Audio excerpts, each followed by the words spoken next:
Hello, everybody, and welcome to another edition of Big Blue Kickoff Live, presented by Cadillac, the official luxury vehicle of the Giants. I am John Schmeelk, joined by the well-dressed Howard Cross in the Hackensack Meridian Health Podcast Studio. Keep getting better.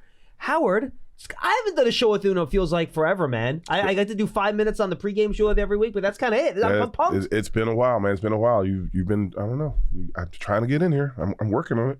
It's true. Usually the problem when you come in, you work on Tuesday. Usually I'm the one that steps out. So you come in for me so we don't have a chance to work together. But now we can, which is great. I know last time you got a chance to work with Lance, so you're welcome for the upgrade.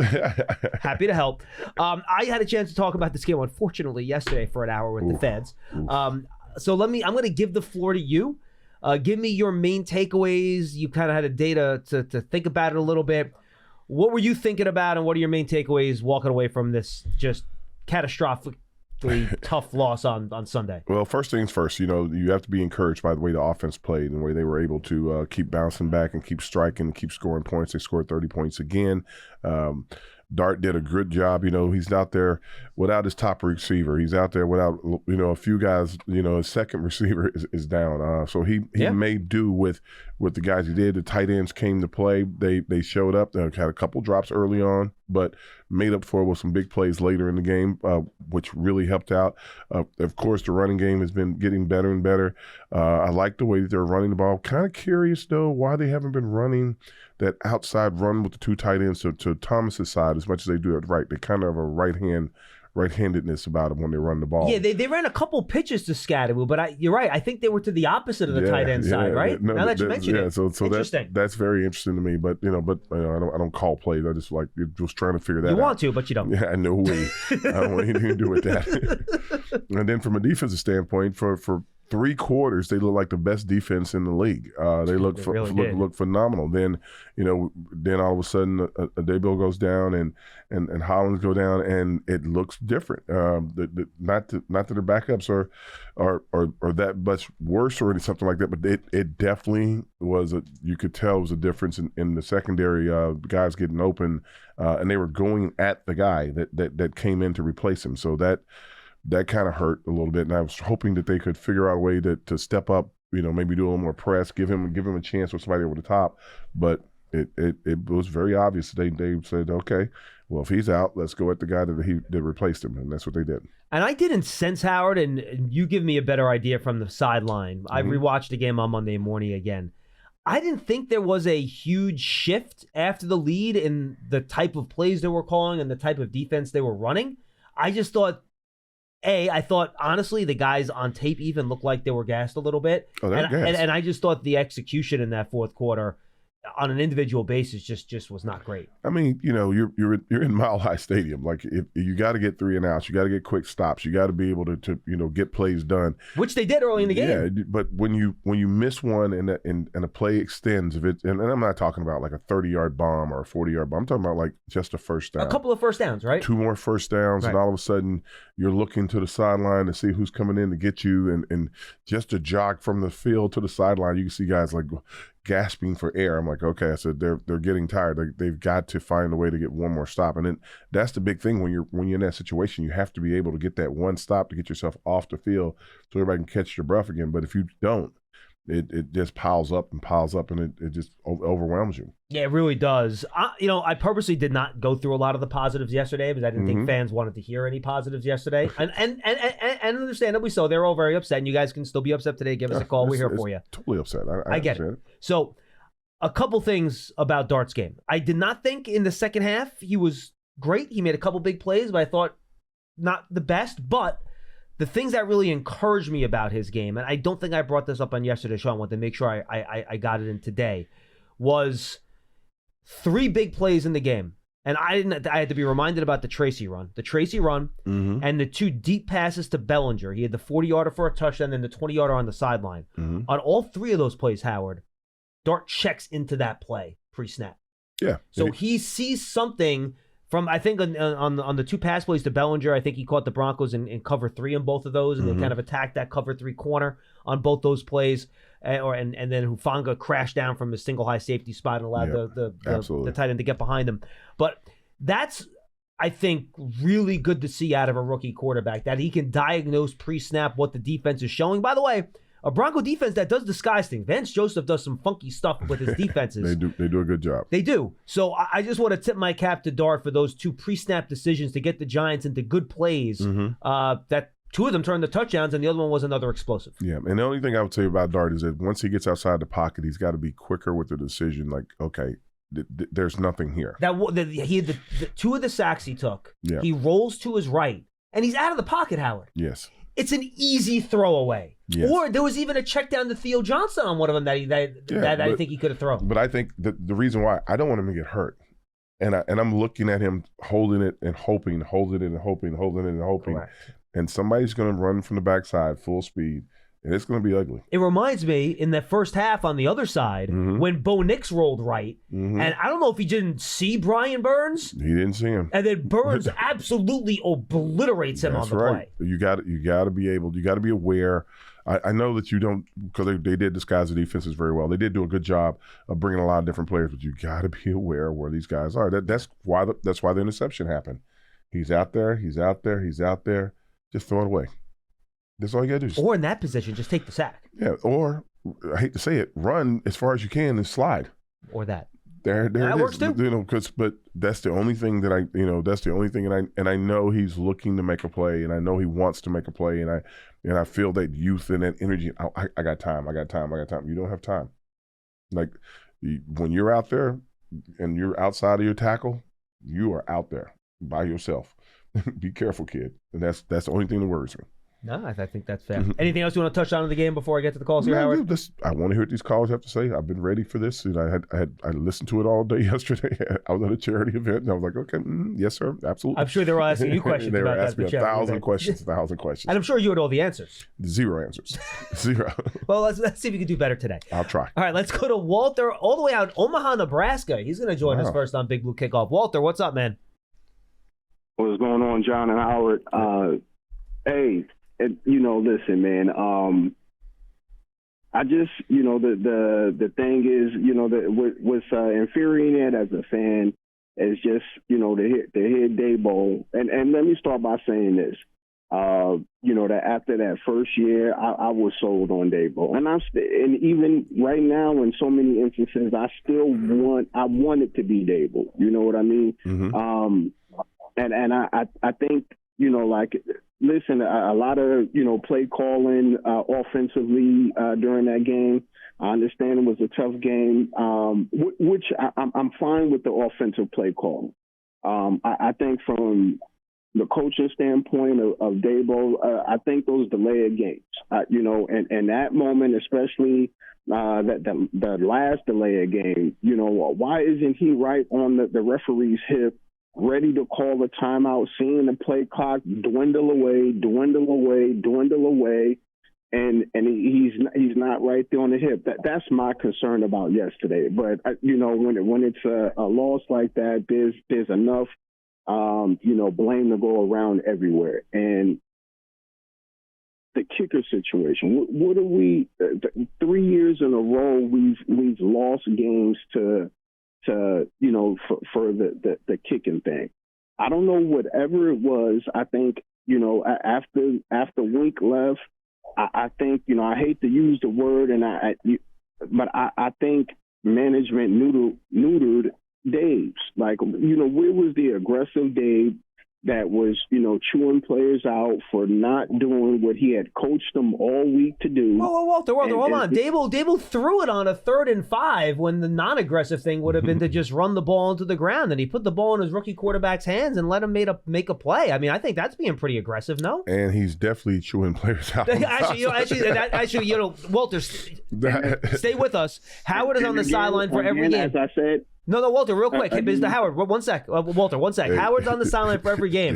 Howard, tell us what is Dable like on the sideline during these games? He's a maniac. He is definitely chewing players out. The networks are doing a good job of not showing him as much because the last few years they were like right on his, because he's a new coach. They're showing all of his mannerisms and stuff. They're not as showing him when he's really getting after guys as they did before. And that I don't know. But he is still getting after guys. Oh my God, is he ever going to get after them? It's ugly.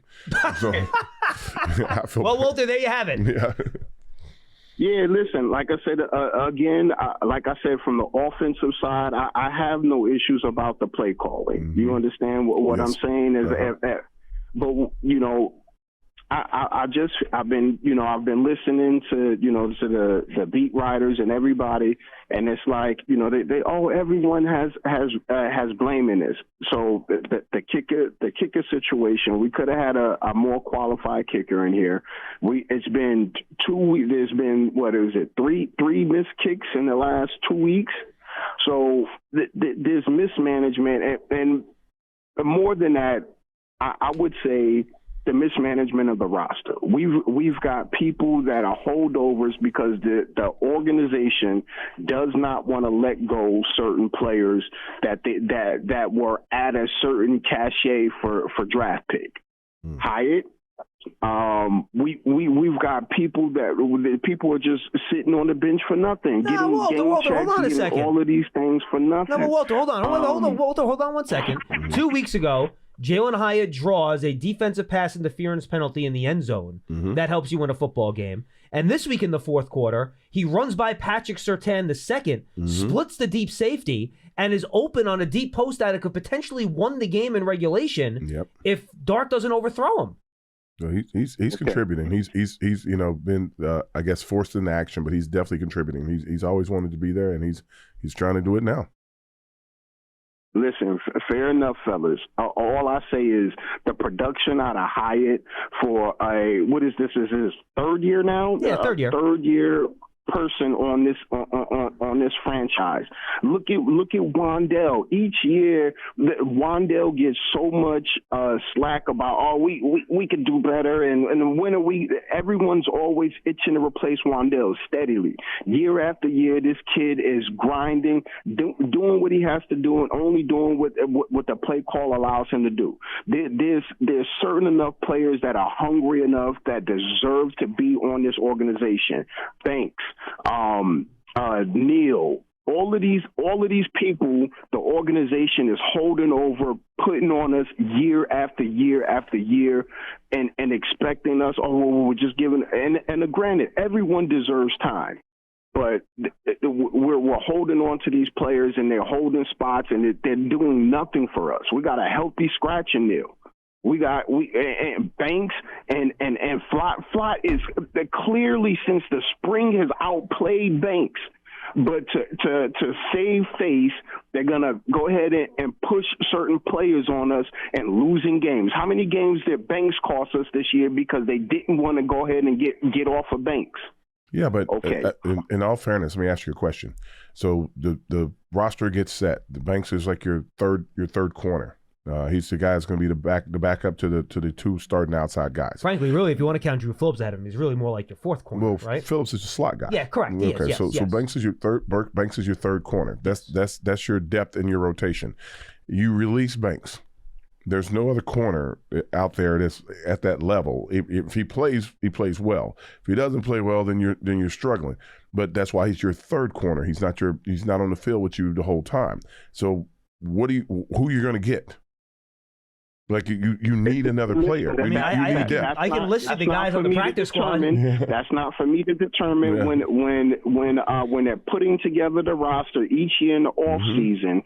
That's for them to get healthy enough competition in here to have depth at that room. No, Walter, I can tell you who the guys are. Do you want to see Nick Jones out there as your third corner?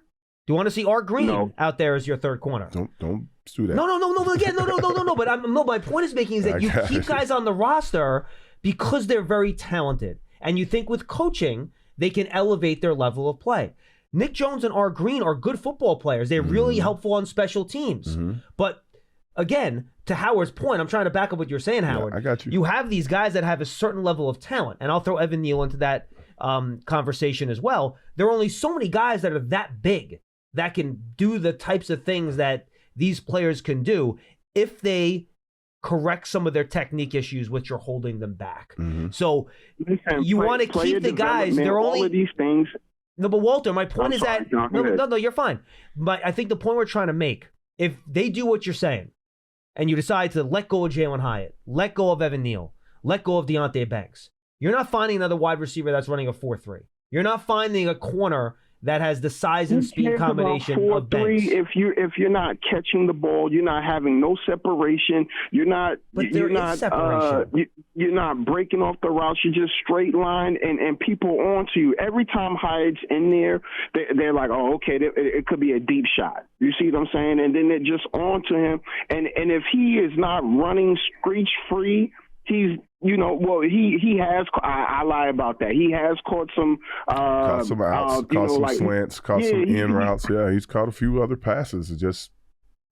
Thank you, Walter. Appreciate the call, man. Good stuff. I understand like the frustration of trying to replace players that that happen to get in the game, and they may not make the plays you want them to make, or somebody that you're seeing standing on the sideline. You're like, well, why is he standing on the sideline? He should be doing it. But rosters are constructed. You need extra bodies, and you can only have 53 men active at a time. And again, I think Walter would have a better argument if those guys he's referencing, Howard, were playing full-time snaps, not producing, and somebody that you thought was better was sitting on the bench behind them. That's not what we're seeing here. Or sitting outside, and you can say, okay, if we could get that guy, I can understand that, yes. Correct, but that's not what we're seeing here. If anything, and look, we've seen this in prior regimes, where they force guys that aren't playing well into the lineup to play, even though they're not able to do it. I give them credit for having, maybe guts is the wrong word, but making the tough decision to make Evan Neal inactive. He was your first-round pick. Yeah, that is not an easy thing to do. And to be fair to Neal as well, he played well in the preseason. He did. He played really well in the preseason at guard. So, it's just you got other guys at guard. They played the guys that were better players. They brought guys in to play guard.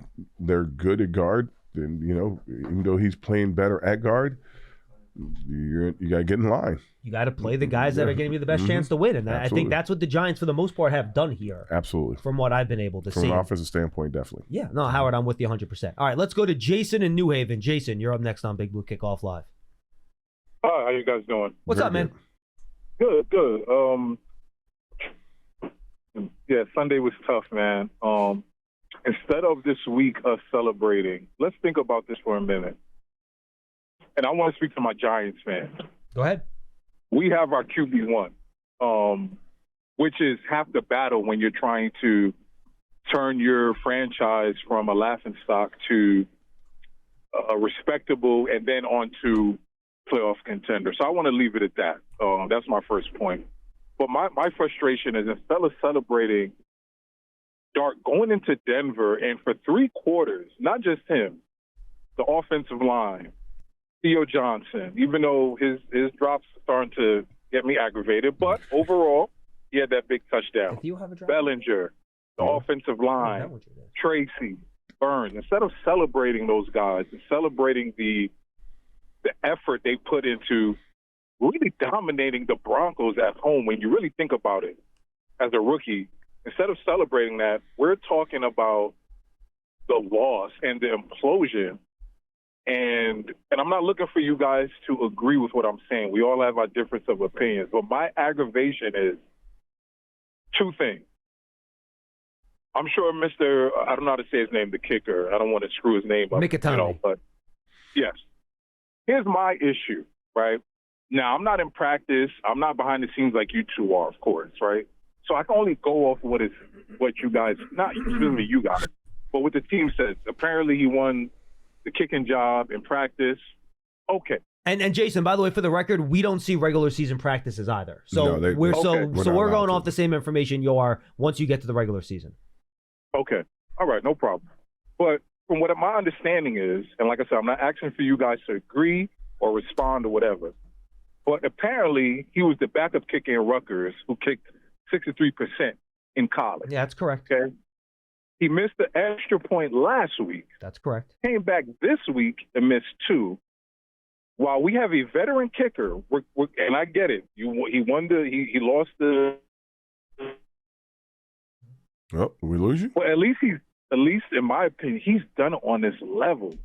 And to me, to have a kicker cost us again, and I don't want this young man. It's not just him. There's blame all around. But to miss 2 extra, points, man, that's, as a fan, that's hard to stomach when other guys put their blood, sweat, and tears into putting us in a position to win the game. Second, then I'll get off the phone. You know, I've been a big proponent of Dable. I actually like him as a coach. I like how he goes about his business. I like how he's developing Jackson. The team seems to really play for him. You don't really hear a lot of stories about any kind of anarchy in the locker room. You don't really hear that. So I'm rooting for him. But Sunday really, really questioned me. And I'll leave it at this. You know, in basketball and football, most professional sports, especially those two, no lead is really safe. Even though we were up in that game, I never really felt comfortable, right? And to see, right, and the players didn't execute. I will say that. But, man, I just felt like that coaching style of just playing not to lose, 9 times out of 10 comes back to bite you. No, That's but they didn't. No, but Jason, in all seriousness, how do you think they played that game not to lose? All right, let me respond to that, and I'll come with this, right? That drive where Jackson threw that pick, right? So predictable, and I don't care what nobody tells me. That was such a predictable. You ran out of not even with a fullback in the backfield. You ran Mr. Scatterbo twice, right? Yeah, you have to run the ball twice. No. It was first of all, it was 3rd and 5, so they got 2 yards and 3 yards on the 2 runs. All right, okay, so I'm wrong on that. All right, 2 and 3 yards, great, right? Denver had how many timeouts? They made them use 2 of their timeouts on those first 2 runs. Okay, why on earth? And this is in my opinion. Why? And I guess Jackson did play well, but in my opinion, you don't put your rookie quarterback in that spot. Yes, he threw that pick. It was a bad decision, no doubt about it. But why are we throwing on 3rd and 5 with Denver having 1 timeout, where if you run the ball and punt, they have to drive the field. No, Jason. Not only do they have to score, but they have to get an onside kick. Jason, that's a fine argument, and I understand where you're coming from with that. But that's not the point you made. You said they were playing not to lose, not to win. By throwing the ball there, you're trying to, if you complete that pass, game over. They have no chance of winning. The game is over. By throwing it there, you're actually calling plays to win the game. By running it, you're being more aggressive to run the ball. Yes, I get that point. Yeah, you were aggressive at that moment. You know why? Because you had to be aggressive at that moment. My thing is, if you call the game like you did in the first half, yeah, there might be some mistakes, but I'm never a proponent of taking your foot off the gas. That's just what I saw in the game. I know you guys may not agree, and that's fine. Okay. Because I know I got to get off the air, but I just didn't like some of the play calling. I didn't like that pass on 3rd and 5 when Denver knows you have to throw the ball to get a first down. So you know what they do? Simulated pressure. Dart is still a rookie. And he fell for it. He threw it right into the linebacker. When, yes, that's his fault, but he should have never been in that position. You run the ball, make them burn that timeout, you punt. Now, if they score and they get the onside, you know what? You tip your hat. But I feel we gave them that game. So I'll take it off the air, fellas. Thank you. No, Jason, look, if you think that's the more prudent strategy, I get the argument. I'm not going to – we talked about this a lot yesterday. That's fine, but they were aggressive. They were trying to win the game by completing the pass. Yeah, but what he's saying, and this is what a lot of fans were saying to me yesterday, it's like if you run the ball, they call their timeout, you punt it down the field, then they have to drive the length of the field and get 2 scores. Oh, and Howard, I think that's correct. I don't disagree with that. That's what they're saying. But I feel like his initial point is contradicting his. It is contradicting, yes. but you know, and the backlash would be like, you know, if they did score twice, then everybody's like, well, why didn't you just throw the ball on 3rd down? So it's like chicken or the egg in that situation. Like if a play works, you're a genius. If a play doesn't work, what were you doing? That's how it is every week. By the way, one other thing I want to bring up that I don't think we talked enough about yesterday. How good was the Giants' offensive line in that game yesterday? They played pretty well. And they've been pretty good for 2-3 weeks. Since Andrew Thomas has been back full-time playing every snap, they've been very good, Howard. They've been very Run physical. And pass game. Yeah, been very physical. And their test is coming up this coming week, but they're very physical against a very good front and very confusing front at that, because you didn't know who was coming half the time. And that they did a good job of recognizing who was coming. They identified the guys really quickly. There were no free runners. No, one free runner.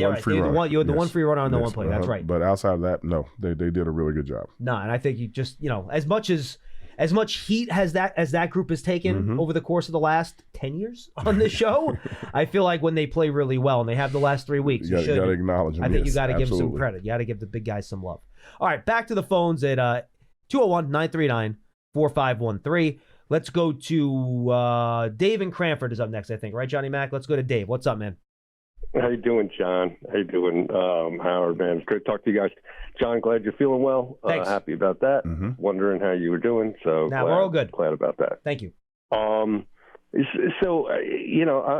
I'm really not trying to be a homer here, or just like, hey, everyone relax. But I have to say we gotta relax. Ironically, I actually think that coming out of this game, I'd be a lot more concerned if I was Denver coming out of the game in terms of what the Giants were able to do against them. And yes, the Giants down the stretch, backup DBs, in the secondary, they got exposed. The ball, the film, the tape's going to find you. When you lose Dave, the in game fairness, historically like this. Dave, I don't want to loop Dane Belton into that. I thought he actually did pretty well when he went in there for Holland. I did not think he was at fault on any of those really passes down the field, to be honest with you. No, they were targeted one person. John, you bring up a great point, and we might need him again on Sunday. So, correct. 100% right. He definitely deserves. Of course, in a game like that, and I think it has everything to do with expectations and where the franchise has been at for unfortunately a long time, but particularly last year, there was just some unwatchable football last year, unfortunately, for lots of different reasons. But you go into this year, and my expectations for Jaxson Dart were just to get the guy some experience and hope to see some things that you could build upon. And he has far exceeded all of that. No one wants to say this because it's like verboten. But when you think about the slight comparisons you're seeing more and more about him and Josh Allen, and obviously the Daboll connection, Josh Allen for 2 years, guys, going into his third year, not just 2 years, but going into his third year, there were big concerns about his accuracy. Well, Dave, in fairness, Josh Allen was a lot more raw as a passer than just look at the number of passes those two players threw in college. Jaxson Dart probably threw 2 or 3 times as many passes as Josh Allen did in college. And Dart's coming from Lane Kiffin, so in the SEC versus Wyoming. So Dave, absolutely. And look, I think I don't love the comparison just because Josh Allen, from a size perspective, is a freaking alien, and I think that just makes him very unique. And look, I'm with you. Dart still has a lot of things to work on. He's a rookie. There's a lot of things to get better at, but I think the natural quarterback instincts you've seen has to get you excited, Howard. And I think the other thing, I talked about some of the pre-snap stuff that he's done. I think that has to get you excited. And just his overall play, he just makes plays. And going into this game, I never thought, Dave, in a million years, the Giants offense would score 32 points against that Broncos defense. No, I didn't think that. I didn't think it was possible unless there was like a special teams touchdown or a defense. These were real length of the field drives. He did a good job. He did a good job identifying the fronts, being able to pick up some of the blitzes, checking into the right play a lot of the time, and giving himself some time, to find the guys down the field. Get that is all the things you want from your quarterback, and it's very impressive. And John, I think you also brought up, and Howard as well, I think one of the most remarkable parts of the game was not just the offensive line. I mean, I think what Andrew Thomas did, somewhat expected. I mean, still impressive. But the interior of that offensive line to hold up against, that defensive front of Denver. Zach Allen's a good player. Yes, he is. Zach Allen's a good player, and he was really good player. Mm-hmm. And for them to be able to hold up, I mean, I hope they keep having babies, draft guys with pregnant wives. I don't know.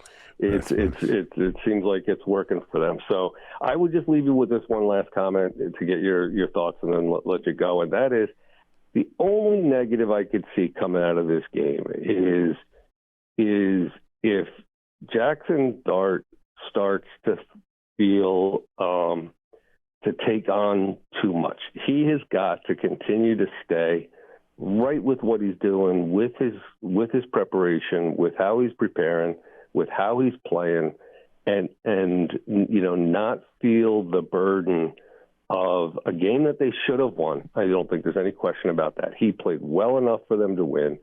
The offense played well enough for them to win. There were, you can, and could we wait to the off season to analyze our coaches? Like I'll get it. I'll go hard at them. I'll be critical of them. But could we, if we're going to go game to game by calling for people's jobs and people getting fired, I think it gets a little bit ridiculous. Let's let the games play themselves out and then have that analysis and conversation. So love to get you guys' thoughts on it. Thanks for listening. Thanks, guys. Dave. Appreciate it. First off, Jaxson Dart drove the ball down the field with seconds to go and scored a touchdown. Put him in position, the pass interference, which still I'm not really sure why the ball was on the 2 and not on the goal line. But anyway, interference in end zone, and you mark it that far out, I'm not going to say anything. But he drives the ball down the field. They score a touchdown. He leaves the field with less than a minute to go.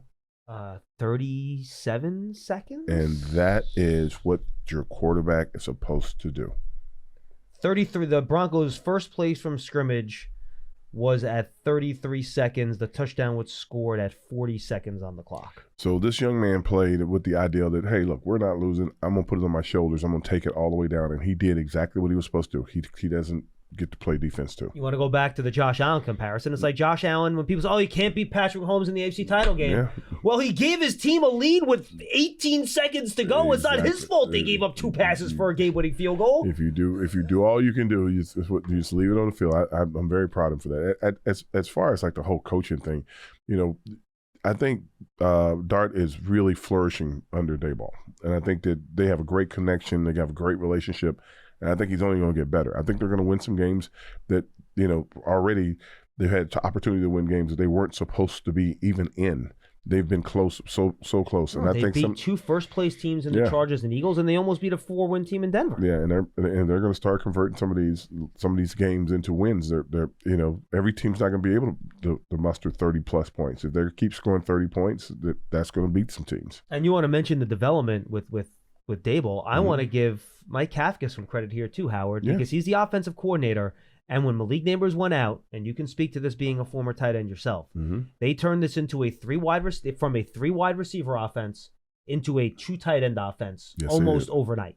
You have a huge package of plays where you run 12 personnel, but this time what they've done, instead of where you said the 3 wides, they've just kind of converted it into like, okay, we're going to make one of you guys going to be the split guy. You're going to play either wing right behind the tight end and the 12 personnel, or you're going to go outside and play on the outside edge.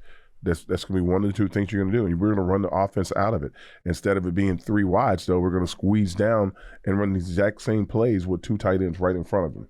And it's hard for defenses to identify it because they're running almost the same plays, but it's a different personnel in front of them. And I think the fun thing for me, Howard, is that Theo Johnson and Daniel Bellinger are pretty much interchangeable in those 2 roles. Both guys can do everything, which gives you some flexibility, which I like. And I like the fact that they're both proficient blockers, and that is helping the run game tremendously. When you're coming off to the edge and they're running the balls to the edges, and when you got 2 tight ends out there, basically doubling the edge guys back and getting to the second level, that's a hard thing to do when you're playing defense. If you're a cornerback and you're looking at a running back running full speed with nobody in front of you to slow him down.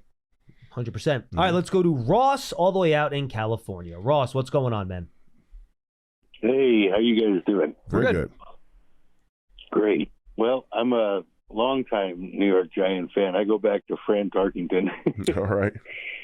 Ron Johnson, Bob Tucker. Anyway, Ross, I have a question. Are you the same Ross that called us probably you were a pretty normal caller about 8 or 10 years ago, right? Is this the same Ross or no?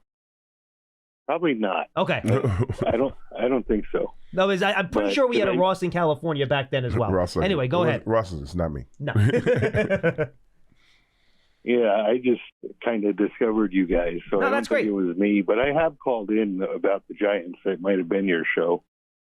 But anyway, I go back to like Phil Simms when they drafted him out of Morehead State.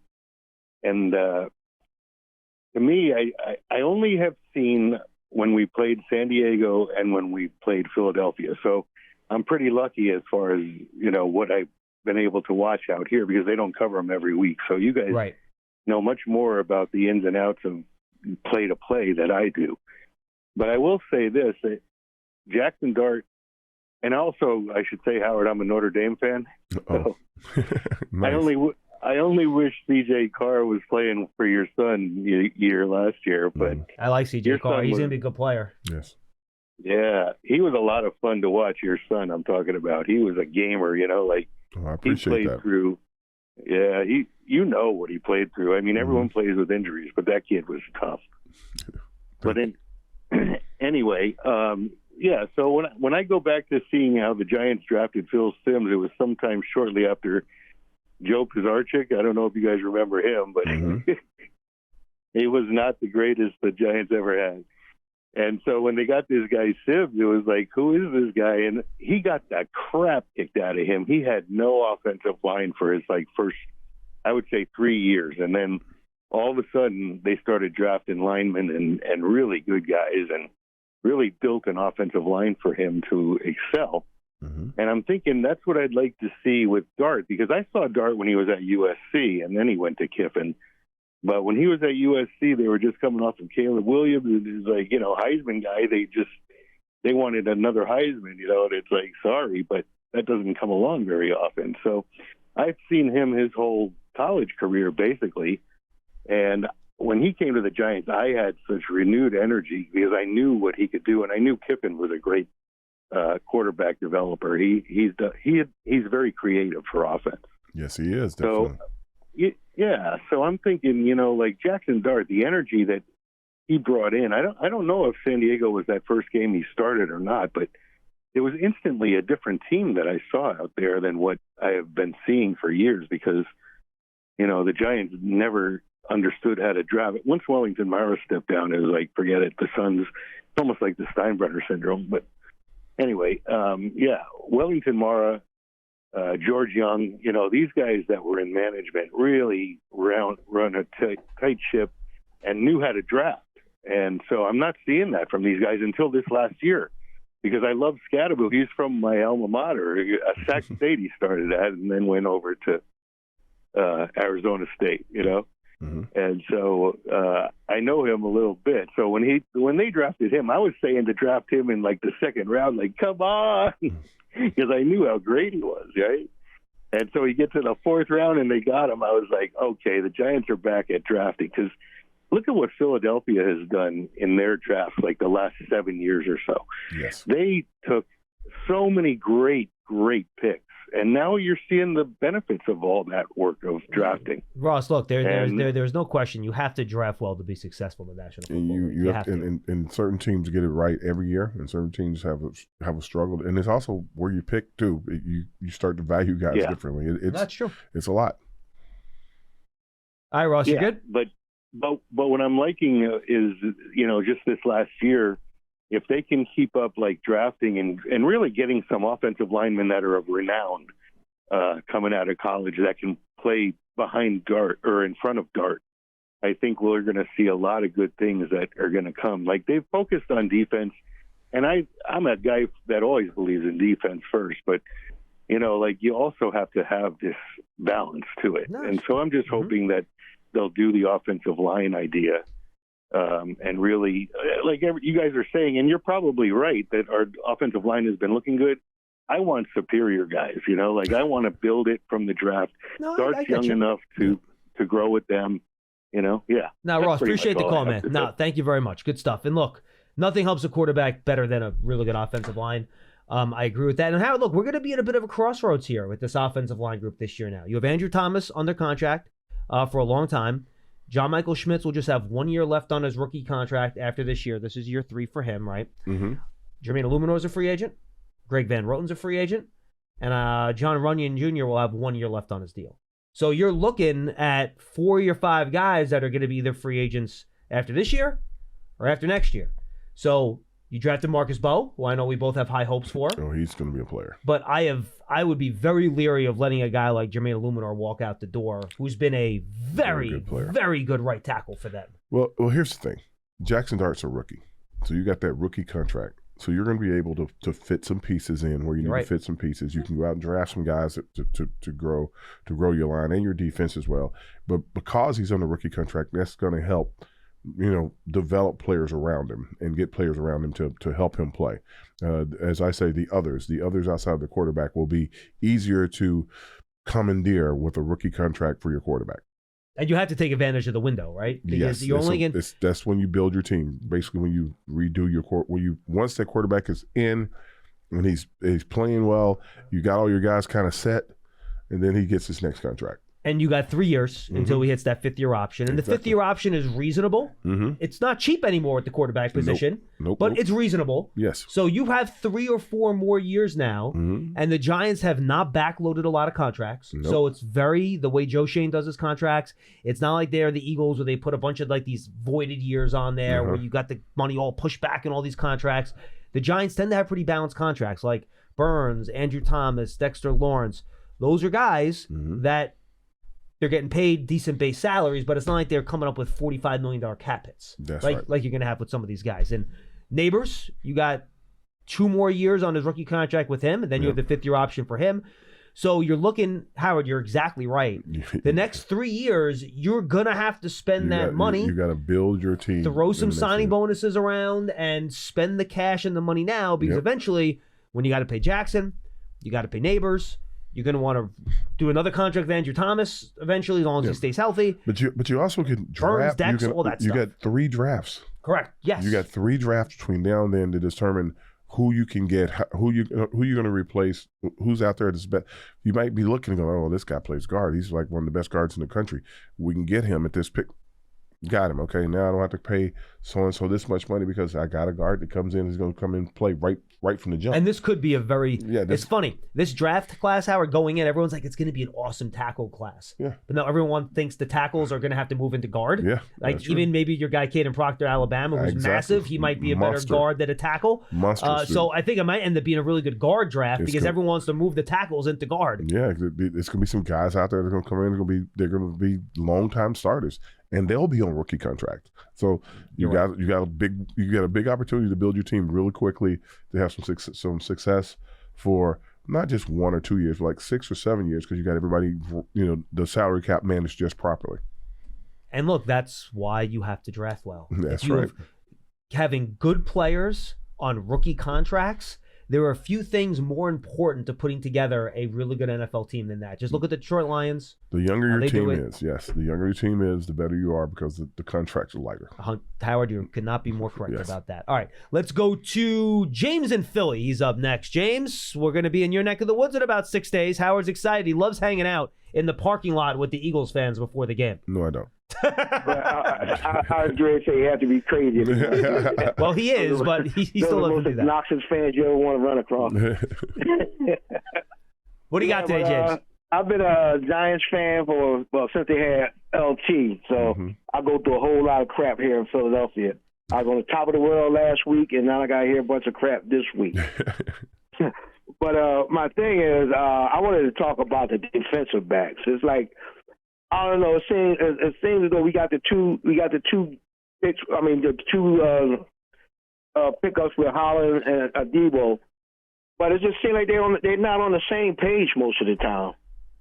To me, anyway. And like the way they it just seems like during the game there's just too many, especially when the teams run that cross, run across the field. It's like somebody's always chasing and getting them big third downs and whatnot.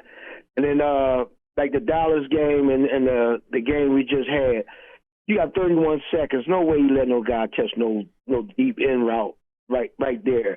Now the way the defense was explained by a linebacker, saying they had the 2 little rovers back there, but how did they not come up? And when they see that guy hit the middle, okay, you protecting the outside because you don't want him to get outside and get out of bounds. But like 2 weeks, not 2 weeks in a row, but the Dallas game, the same thing. It's like it's seeming like to me that our defensive back is not on the same page. And I kind of feel like when we had Jerome Henderson, our D-backs, although they weren't as talented as the D-backs we have now, they always seem to be in sync. Well, James, what I would say to you about those two plays, while they looked similar at the end of the Dallas game, at the end of this game, the coverages that were called were very different. To your point, and Tiki and I talked about this on the post-game show, it was a man-to-man call with two what they're called robber safeties in the middle of the field, which basically is how those safeties are reading the quarterback, trying to get in the passing lane, right? Absolutely. And it looks like to me, when I went back and I watched it, and I'd love to get Howard's take. I haven't talked to you about this yet. Newbin is on the offensive left side of the field, if you're the offense. And he's very concerned with Cortland Sutton. Cortland Sutton's one-on-one with Deonte Banks, and he runs a little in route. It's almost like a little skinny post type of thing underneath Mims. So what Newbin's doing on that side of the field, he ducks in underneath that route to prevent that throw from getting in there, which means Phillips ends up being one-on-one with Mims. And it's odd, Howard. I'm not sure how much you've looked at this again, but he's running with him, but he's not attached to him. Phillips is kind of jogging next to Mims, but he's not. He's like giving him like 2 or 3 yards, like side to side cushion, which is odd, which is why that pass is allowed to kind of get in there. Exactly. That's what I was talking about. Like they don't be sticky to the receivers in that situation. And I understand. Okay, you want to just rush. Oh, they rushed. I think they rushed 3 on that play or whatever. 3 guys on that play. 3. I mean, like even let your linebackers get back into that throwing lane because it was like a straight dart bomb. It was like, I mean, a straight pass. It wasn't like it was a looping pass. So if a linebacker is in the line of sight of that pass, you can knock it down. It didn't like he threw it up over anyone. He just threw it straight down the middle. Go ahead, Howard. I think you either get a little more stickier or you put more pressure on the quarterback. One of the two. I think Phillips had gotten a defensive holding call just before that, just right around that time. He had gotten a pass interference on a 4th and 3, two possessions earlier. So that's basically, he's trying to give him room because he doesn't want to be the guy that gives them a first down right there. And stops the clock. And stops the clock. That's I totally understand. You can't play scared in that situation. You got to be up on there. Like you can't be like, I don't want to get totally agree. Hey, I totally agree with you, but you know, you got to go play. Yeah. And let what happened. You know, but once you catch the ball and you catch the ball, and now they running up. Unlike our kicker, their kickers can make field goals. You know, they run down there like that. Thank you, James. Appreciate the call, man. Yeah. Your take on that play that we were just talking about. Yeah, I just think that he got himself in a situation where he was like running behind him and trying not to grab him to get the call. When he was trying to be close to him, but he was too far away from him. To get to play, and once these guys cross inside and hits a dip under to get back in phase, now he's running extra hard, not just to get in phase, but just to get close enough to him to cover him. And I don't think people realize how hard that is. When they run these crossing routes up, when the play comes off and the receivers cross, they're trying to rub the defenders off of each other. Sure. And they're basically rubbing them early. He dipped under it perfectly. But now he's got to run to get himself back in phase with the receiver to make sure he can defend the play, and he just wasn't there when the ball came out. All right, let's go to Jonathan in Westchester. He's up next. Jonathan, what's going on? Hey, how are you guys? We're good. So, I think like everybody, I was frustrated by the outcome of the game on Sunday. But, after letting a little bit of time pass and taking a look at the big picture, I can't help but feel happy about Dart and offensive production. If you had told me before the season that Dart's first start would come against the Chargers, so arguably within the toughest stretch of a tough schedule, and that Dart would be 2-2 in his first 4 starts with 34 points against Philly and 32 points at Denver, I mean, I would have signed up for that in a heartbeat. Agreed. Yes. And then, you compare it to the last 2 years. I mean, this is a giant, facts are the facts. We've averaged about 16 points per game, which was 30th in the league in 2023 and then 31st in the league in 2024. So, Dart's averaging close to 10 points per game above that. I know it's a small sample size. You're talking about 4 games, but still, I mean, and he's doing it with no kicker. We've missed 3 extra points in the last 2 games, and on top of that, we've been in field goal position a number of times and haven't attempted the field goal. So the points per game would be higher, on top of that.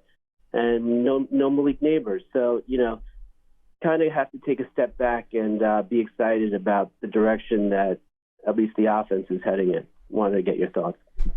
I'm definitely excited about the direction the offense is heading in. Like, scoring 30 points a game is something that we didn't see for a while. I think we scored 30 points maybe once over the last 2 years, maybe twice. Seems that way, yeah. And it just didn't look the same. And it looked stuck. It looked like we were trying so hard and things weren't happening. And now it looks, you see a 3rd and 5, it's like, okay, we're going to get this 3rd and 5. We're in a manageable 3rd down position. 3rd and 8s and 3rd and 9s in this last game were even manageable. So the offense doesn't look stuck. The offensive line looks better. And I've been telling people for years, when the offensive line starts to play better, everybody else is going to look better. And they're like, oh, well, So no, you don't know. I said, if the offensive line plays better, everybody looks better. The quarterback looks better. The run game looks better. Receivers look better. Even the defense looks better, because when the offensive line plays better, they keep the offense on the field longer, they score more points, and the defense gets a rest.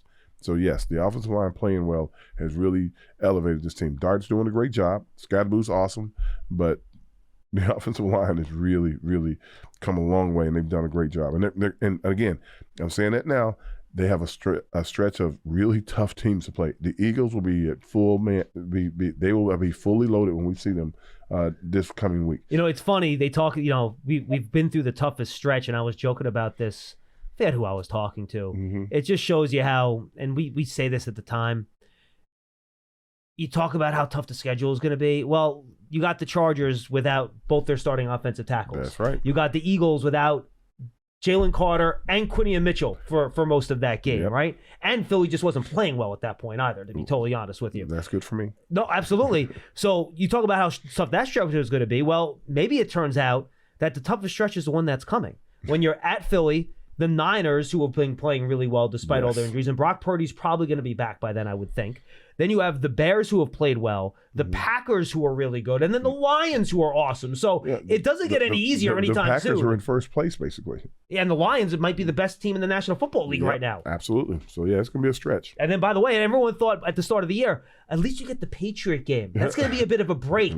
That first week of December, right? That's going to be... Patriots are tied for first! Patriots are playing very well. That quarterback Drake May has done a great job. The coach, he's really, knows how to get his team together, get them going, and they're really looking good. And the defense is playing well too. In fact, I believe I got to check what's the Bears record? Are they at 500? Are they 3-3? Johnny Mac, check that for me. I think they're 3-3. They could be 3-3. I think the next 6 teams. I think all 6 teams are at least 500, if not better.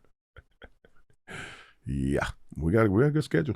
Yeah. We got a good schedule. Well, good is an interesting way to put it. I'm not sure I'd use that word necessarily, but yes, it is. It is certainly challenging. I will say that for sure. 201-939-4513.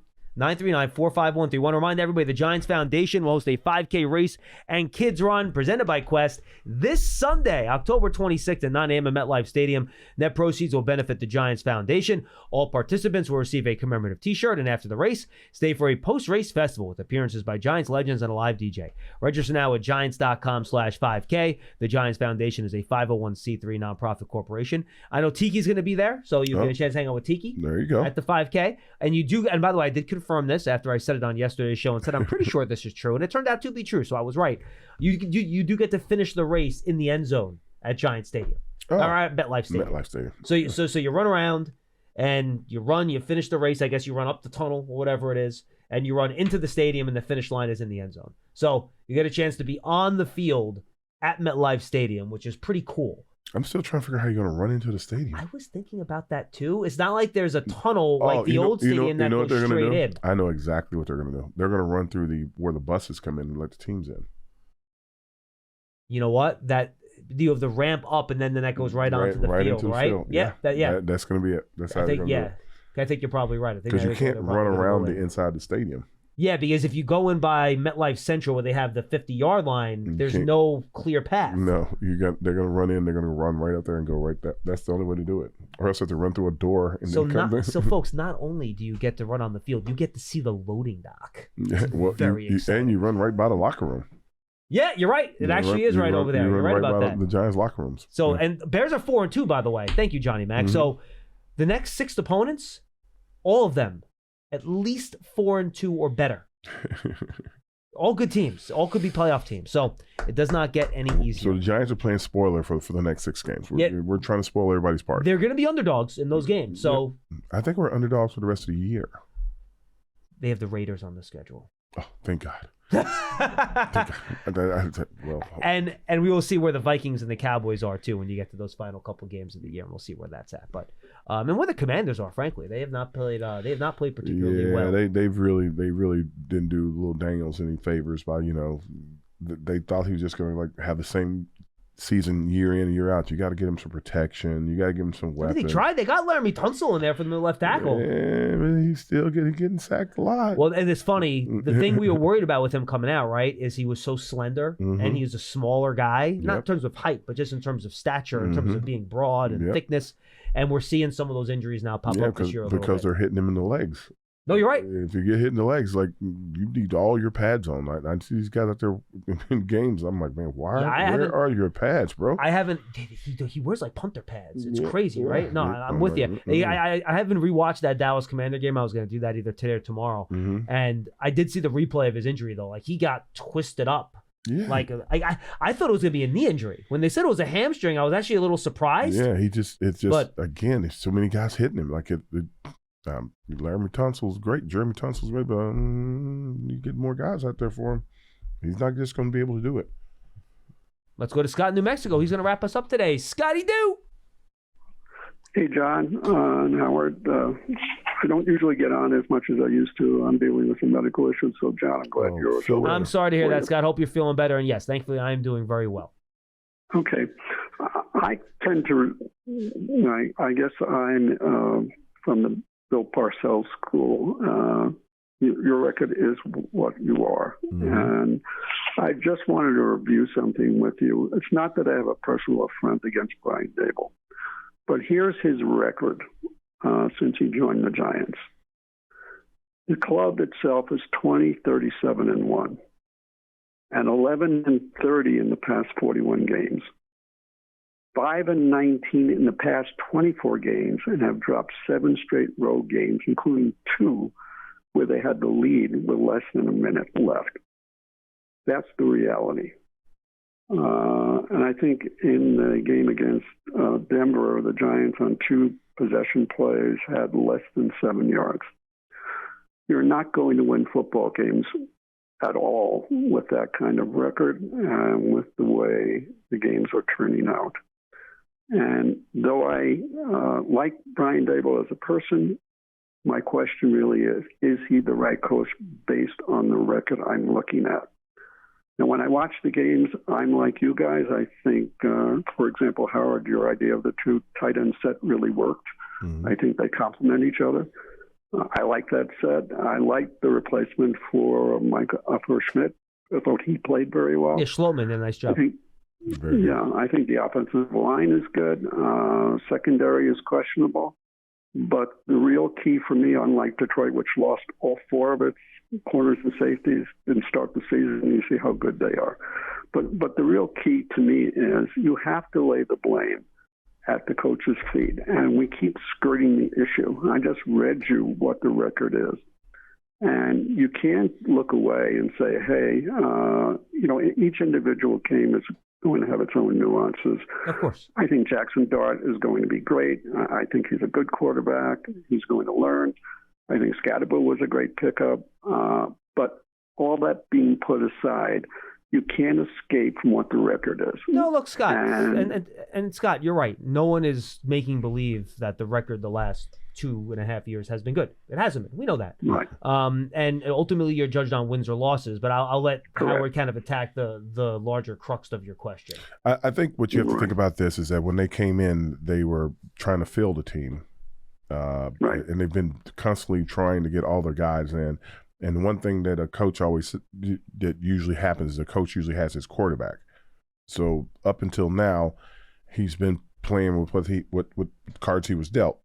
Now, in fairness, Dable and Joe Shane did choose to re-sign Daniel Jones. That was their decision. They totally did. Yeah. But again, and we all know what Daniel Jones is doing now in Indianapolis. With an offensive line, yes. Mm-hmm. And good wide receivers. And it's always the same case. If you don't have an offensive line, it doesn't really matter. Scott, it's almost like, hold on a second, it's almost like what's going on around the quarterback matters. And by the way, what's going on around a running back matters too. If you look what Saquon's doing in Philadelphia this year, because it's the same player, same organization. All of a sudden, you lose some offensive linemen, and the running back looks a lot different. Yep. I agree, but you can't get around the issue that there's one person who controls the plays. I know Mike Kafka, I think, is a very good play caller, but ultimately the responsibility is Brian Dable's. He has the ability to change plays. He has the ability to say what he wants, et cetera, et cetera. I'm going to end this on a play that happened in his second year with Brian Dable and Daniel Jones.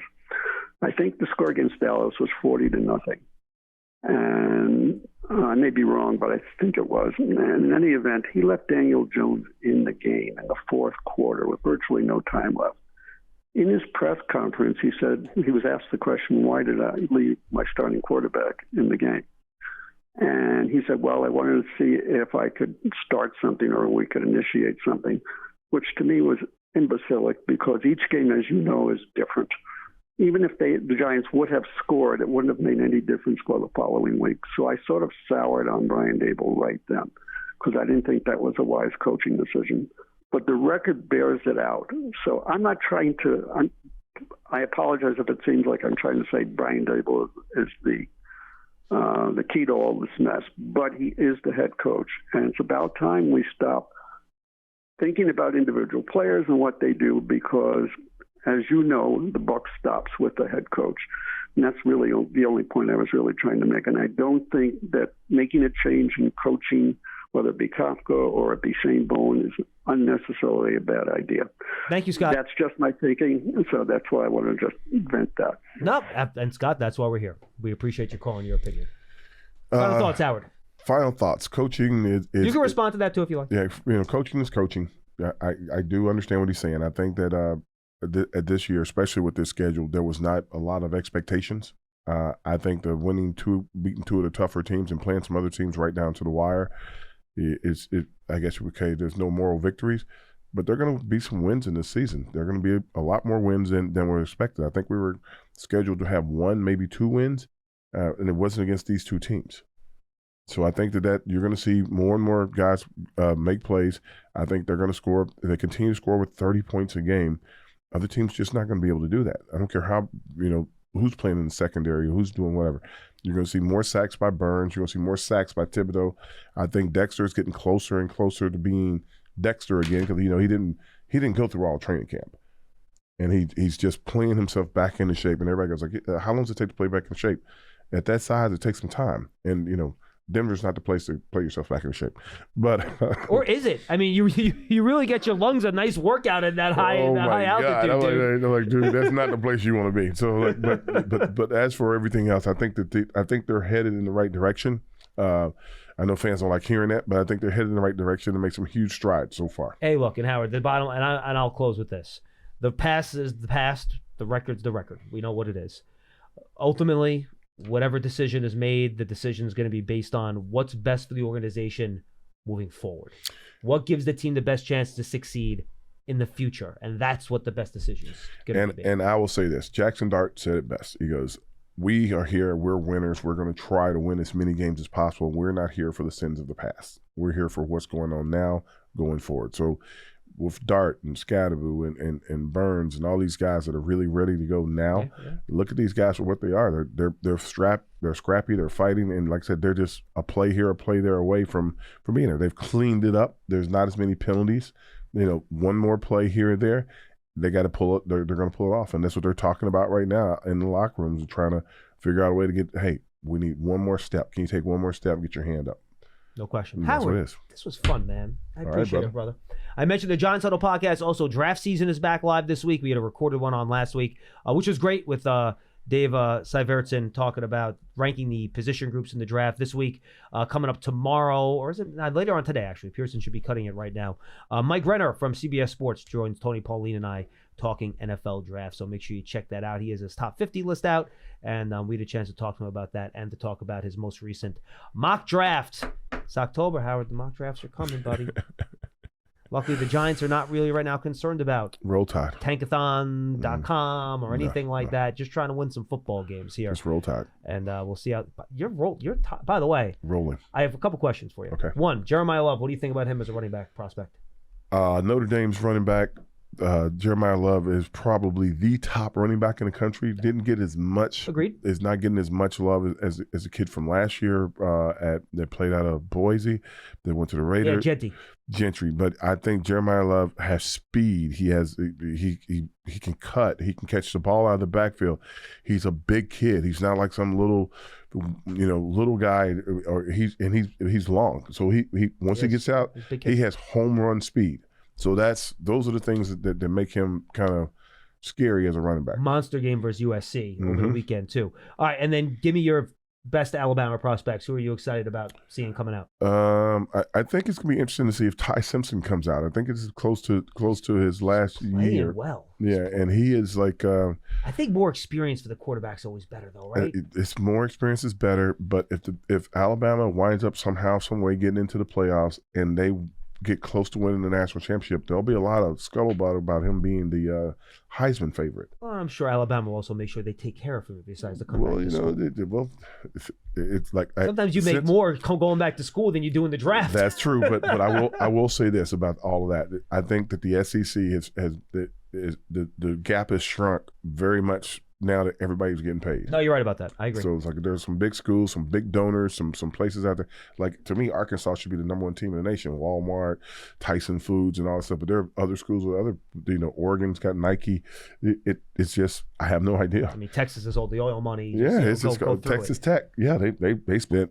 They did. How about Texas A&M? Yeah, all the money they spend too. Absolutely. No, so you're right. See it. How about you like Caden Proctor?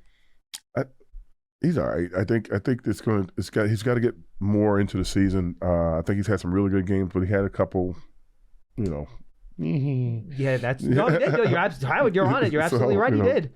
Yeah, so I watch a lot of college football, so yeah, I spend my Saturdays like in front of the TV or some bar somewhere. We've got games everywhere. They're like, "Could you put this game over?" They're like, who do you know in that chance? I just want to see who's going to win. I'm like, because I'm very invested in going to the playoffs and Bama being there. So you watch all these other teams to see. Nice win versus Tennessee, by the way. That was a heck of an interception at the end of the second quarter. Great game.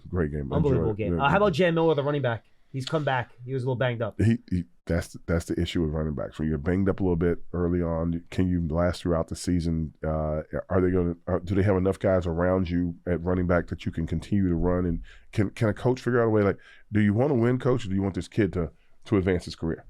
And that's kind of, you do want both, but that's kind of where you are when you got a kid that's so valuable at running back that you're like, can you go today? Like that, you should never ask a kid that. It looks like Kalen DeBoer has at least lowered the temperature a little bit on the cushion that he's been sitting on in his office. Oh, it's totally lowered the temperature on the cushion he's sitting on. I also think that he's kind of getting over the Saban hangover now. Yeah. Like he had the Saban hangover the first year. He's also building the team in his image, right? This is kind of what he wants it to be. Well, he can't be. When you got one guy that's like screaming and yelling and going crazy, and you got a guy that looks like he's very calm.